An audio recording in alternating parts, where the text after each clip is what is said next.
Magandang hapon mga judges, magandang hapon mga kapag-aral, sa inyo din, Sir D. Ito ang presentasyon ng pangkat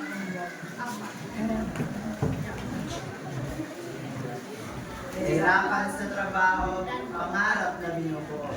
Unti-unting gumuguho, ako'y bitong-bito. Tama pa ba ang aking binubuo?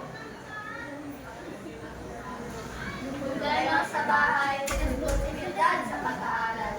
Ano nga ba ang unahin, hindi ko ngayon alam ang gagawin. Labis ang nahihirapan sa walang matagal labanan.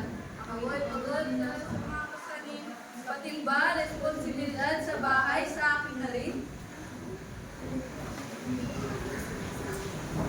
Sana naman ay maging mabuti dahil ako'y matagal nang nagtitindig.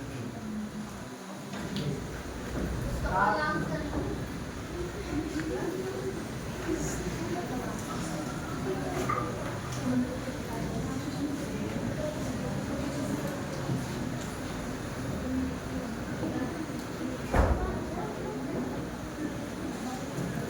Nakaba ang aking ginagawa, o ito'y isang pagkakamali.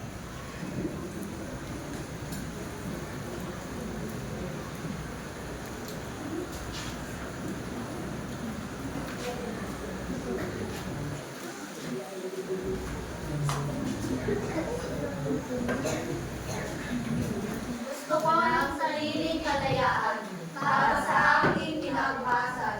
Ilalaan ang oras sa aking pangarap upang makamit ang tagumpay na inaasam. Yun lang? Okay, go. Palakpakan natin sila, guys.